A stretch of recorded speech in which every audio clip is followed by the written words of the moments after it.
Hello everyone, welcome to skill IQ। Skill IQ में आपका स्वागत है। तो हम कर रहे थे स्पेलिंग टेस्ट और इसके लिए ये पार्ट नंबर 5 है। तो इसमें हम जो है कौन से लेटर के बारे में बात करेंगे, ई लेटर के बारे में बात करेंगे, जो भी यहाँ पे ई लेटर से रिलेटेड स्पेलिंग्स दिए हुए हैं। चलिए बिना किसी देरी के स्टार्ट करते हैं, क्योंकि देरी हम करते ही नहीं हैं। देखो, पहला जो हमारा वर्ड है ई लेटर से, वो है एक्जिमा। एक्जिमा स्पेलिंग थोड़ा सा अजीब सा है, ECZEMA। एक्जिमा इसको प्रोनाउंस करते हैं। इसका मतलब खाज होता है, खाज खुजली वाला खाज जो होता है वो होता है, और ये एक नाउन वर्ड होता है। नेक्स्ट है एलिजिबल, ये तो आप जानते ही हैं, एडजेक्टिव वर्ड होता है। उसके बाद है एनसाइक्लोपीडिया। सुना आपने बिल्कुल है एनसाइक्लोपीडिया के बारे में, बट स्पेलिंग होती है ना जो, वो थोड़ा सा कंफ्यूज कर जाती है। सुना ज़रूर है आपने, मैं ये नहीं कह रहा कि आपने सुना नहीं होगा, लेकिन जो स्पेलिंग है ना वो थोड़ा सा कंफ्यूज कर जाती है। ENCYCLO,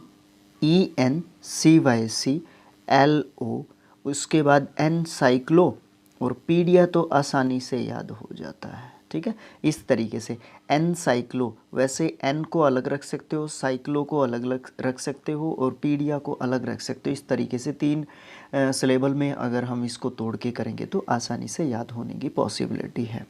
बट ज़्यादातर जब हम रिवाइज नहीं करते हैं ना, वो सबसे गलत बात हो जाती है। एनवायरनमेंट, ये थोड़ा सा ध्यान रखने वाली बात है। यहाँ पे एन में कई बार गड़बड़ दे देता है वो, बाकी तो ये स्पेलिंग ध्यान में ही रहता है। इक्विलिब्रियम, इक्विलिब्रियम में इन आई में दे देता है दिक्कत, बाकी कोई दिक्कत नहीं होती। इक्विलिब्रियम, बी होता है ये, BRIUM, इक्विलिब्रियम इस तरीके से दे सकता है। बैलेंस, संतुलन जिसका मतलब होता है, नाउन के रूप में हम इसको यूज़ करते हैं। इक्विवेलेंट, इसका मतलब भी आप इसी तरीके का कह सकते हैं, बट इक्विवेलेंट का मतलब हो जाता है एक एडजेक्टिव वर्ड के रूप में आप इसको यूज़ करते हैं। तो इसका मतलब अलग अलग जगह पे इनको यूज़ किया जाता है, अलग अलग सेंस में। इक्विलिब्रियम एक इकोनॉमिक्स से रिलेटेड जो है ये टर्म है हमारी, और इक्विवेलेंट जनरली यूज़ करते हैं हम उसको। एसेंशियल, ये भी एक एडजेक्टिव होता है। एसेंशियल, इम्पोर्टेंट, है ना, नेसेसरी, ये सब जो है मतलब हम इसके कह सकते हैं। यूक्लिप्ट्स, यूक्लिप्ट्स ये जो है साइंस की टर्मोलॉजी है। ठीक है, वैसे आप मुझे कमेंट बॉक्स में लिख के बता सकते हैं कि ये क्या होता है यूक्लिप्ट्स। ठीक है, यही इंग्लिश में जो हिंदी में प्रोनाउंसिएशन लिखा हुआ है ना, या जो भी मीनिंग लिखा हुआ है, ये सेम ही बात होती है। ये क्या होता है मुझे आप कमेंट बॉक्स में लिख के बता सकते हैं। जो भी साइंस का स्टूडेंट होगा वो ज़रूर बता पाएगा इसको। अगर साइंस के स्टूडेंट आप नहीं हैं तो आप वैसे भी गूगल करके देख सकते हैं और फिर मुझे कमेंट बॉक्स में लिख सकते हैं। मैंने आपसे इसलिए पूछा है कि थोड़ा सा कमेंट बॉक्स में भी आप जो है सवाल जवाब करें तो अच्छा रहेगा। एग्जीबिशन, ये भी आपने ज़रूर सुना होगा। TION एंडिंग वर्ड है, तो इसका मतलब ये नाम होता है यूक्लिप्ट्स। ठीक है, तो नाम होता है तो किस चीज़ का नाम होता है, साइंस की टर्मिनोलॉजी है। बस ये इतना ही बताऊंगा मैं इसके बारे में, बाकी आप मुझे कमेंट बॉक्स में बताएंगे कि यह क्या होता है। एग्जीबिशन आपने सुना होगा, ठीक है। और उसके बाद है एक्सपीरियंस, ये कुछ खास नहीं है, पहले आता था अब नहीं आता। अर्थक्वेक भी पहले आता था अब नहीं आता। उसके बाद है एक्सिलियास्टिक, एक्सिलियास्टिक। वैसे TIC एंडिंग जो वर्ड्स होते हैं ना, वो ज़्यादातर आपको एडजेक्टिव मिलेंगे। ठीक है, ज़्यादातर बोला मैंने, लेकिन ये एक नाउन वर्ड है। इसका मतलब राज पुरोहित या पुरोहित, फोर फादर्स, उनसे रिलेटेड जो है एक्सिलियास्टिक को लिखते हैं हम लोग। ठीक है, इकोलॉजी जीव विज्ञान की वो जो है शाखा या पार्ट, जिसका मतलब जीवधारी जो समाज है उससे है, और उसका मतलब हम वातावरण से, एनवायरनमेंट से उसको रिलेट करके देखते हैं, उसकी उनको दोनों को रिलेट करते हैं।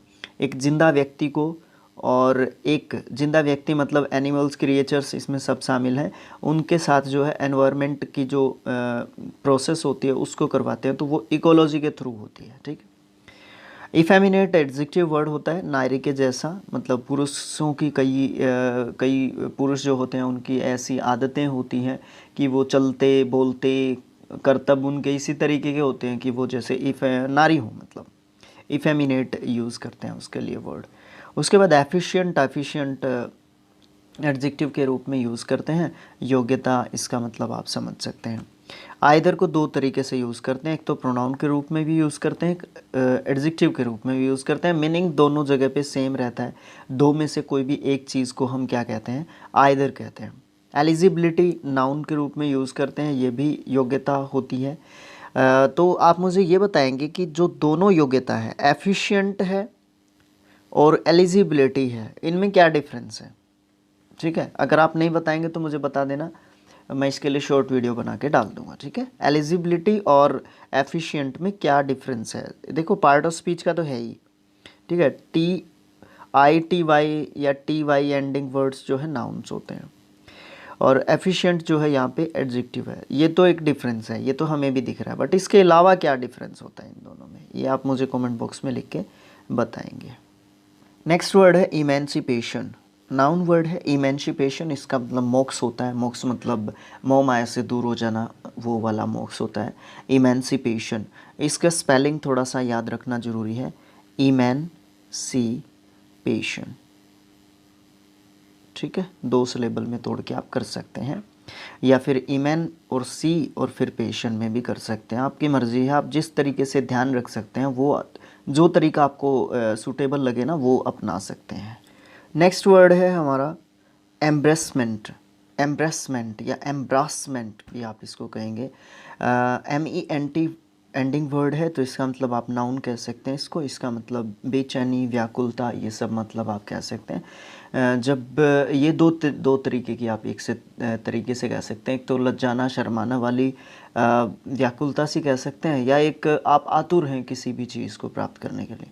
एम्ब्रेसमेंट, EMBRAR होता है, और फिर से ए आता है, फिर SS आता है, फिर MENT आता है, एम्ब्रासमेंट। ओके, एम्ब्रियोड्री। एम्ब्रियोड्री जो है नाउन वर्ड होता है, और इसका मतलब अब जैसे मान लीजिए ये कोई कपड़ा है, इसके चारों तरफ आपने कुछ कलाकारी दिखाई है, तो ये एम्ब्रियोड्री जो है होता है। ठीक है, इमिशन। इमिशन जो है नाउन वर्ड होता है, इसका मतलब उत्सर्जन, किसी भी चीज़ का बाहर निकलना, उत्सर्जन होता है। एम्पोरियम। एम्पोरियम नाउन वर्ड होता है, इसका मतलब व्यवसाय केंद्र, जहाँ से कोई भी व्यवसाय वगैरह चलता है, कोई भी काम वगैरह चलता है, कोई भी व्यापार वगैरह चलता है, तो एम्पोरियम उसके मेन ऑफिस को आप एक तरीके से बोलते हैं, एम्पोरियम। लिखा दिखेगा, ऑफिस अगर लिखेंगे तो थोड़ा सा सीधा पहचान जाएंगे, बट एम्पोरियम लिख देंगे थोड़ा सा अलग हो जाता है ना। एम्पायरिकल। एम्पायरिकल का मतलब होता है एक्सपीरियंस्ड। ठीक है, एम्पायरिकल का मतलब क्या हो जाएगा, एक्सपीरियंस्ड हो जाएगा यहाँ पे, अनुभाविक, एक्सपीरियंस्ड एडजेक्टिव वर्ड के रूप में आप जो है इसको यूज़ करते हैं। उसके बाद एनक्यूम्बेरेंस। एनक्यूम्बेरेंस ANCE एंडिंग वर्ड है, तो इसका मतलब नाउन वर्ड है, और इसका मतलब हो जाता है बोझ। बोझ या भार या फिर वज़न आप इसको कह सकते हो, है ना, एनक्यूम्बेरेंस। एनक्यूम्बेरेंस है ना। उसके बाद है एंथुथियाज़म। एंथुथियाज़म नाउन वर्ड होता है, इसका मतलब उत्साह, जोश, ये सब जो है मतलब कह सकते हैं एंथुजियाज़म। ठीक है, एंथुजियाज़म ये बोल सकते हैं आप, दो सिलेबल में तोड़ सकते हैं इसको। इनुंशिएशन। इनुंशिएशन। इनुंशिएशन मीन्स प्रोनाउंसिएशन। प्रोनाउंसिएशन की स्पेलिंग मुझे कमेंट बॉक्स में लिख के बताइए। ठीक है, प्रोनाउंसिएशन की स्पेलिंग मुझे आप कमेंट बॉक्स में लिख के बताइए। इनुंशिएशन का मतलब प्रोनाउंसिएशन होता है। इक्विवोकेशन। इक्विवोकेशन। इक्विवोकेशन मतलब छोटी बात कर देना, या फिर आप जो है बात किसी कोई भी गलत बात करना। वाकछल का मतलब होता है किसी भी गलत बात का बोलना, या जो भी आपने बोला था वो सही नहीं हुआ, इक्विवोकेशन आप उसको बोलते हैं। इक्वी को आप जो है जोड़ते हैं लैंग्वेज से। इक्वी मीन्स लैंग्वेज, वो कोई भी बात हो सकती है, लैंग्वेज से रिलेट करेंगे आप इक्वी को। ओके, इरेडिकेशन, किसी भी चीज़ को जड़ से ख़त्म कर देना, उन्मूलन कर देना, नष्ट कर देना, इरेडिकेशन होता है। ठीक है, एक वर्ब होती है इरेडिकेट। एक ये वर्ब क्या, वर्ड कहूँगा मैं, वर्ब भी होती है वैसे इरेडिकेट, और इरेडिकेट वर्ड से बनता है ये इरेडिकेशन। ठीक है, ION को काट दीजिए और ई लगा दीजिए, इरेडिकेट ये वर्ब बनता है। Erroneous. Erroneous, error, ERROR, error से जोड़ लीजिए इसको। अशुद्ध, OUS एंडिंग वर्ड है, ऑफ कोर्स ये एक एडजेक्टिव होगा। एस्पिनोज, एस्पिनोज, एस्पिनोज कहेंगे आप इसको, नाउन वर्ड होता है और इसका मतलब जासूसी, स्पाई, ठीक है, स्पाई सुना होगा आपने, तो आप उससे इसको रिलेट कर सकते हैं एस्पिनोज को, ठीक है। उसके बाद है एटिक्विटी, एटिक्विटी होता है शिष्टाचार, शिष्टाचार, अच्छा आचरण, अच्छा आचार विचार, आपका चाल चलन, ठीक है। एटिक्विटी में ETIQUE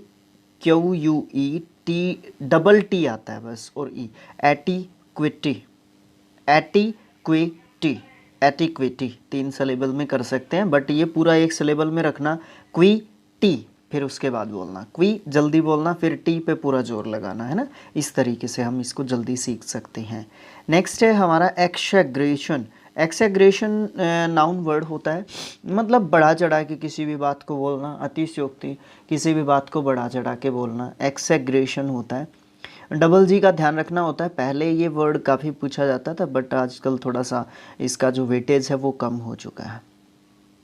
एक्सपरेशन, एक्सपरेशन का मतलब होता है गुस्सा, एक तरीके का क्रोध, गुस्सा, है ना, एक्सपरेशन।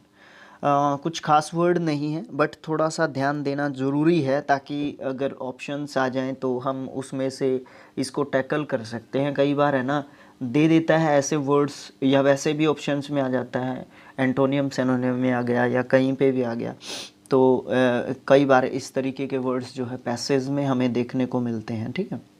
एक्सोनरेशन, एक्सोनरेशन का मतलब सबसे पहले तो EXON, एक्सोन, और फिर ER, एक्सोनरेशन, एक्सोनरेशन, एक्सोनरेशन, ER थोड़ा सा बोलना कम, बट एक्सोनरेशन आप इसको कह सकते हैं।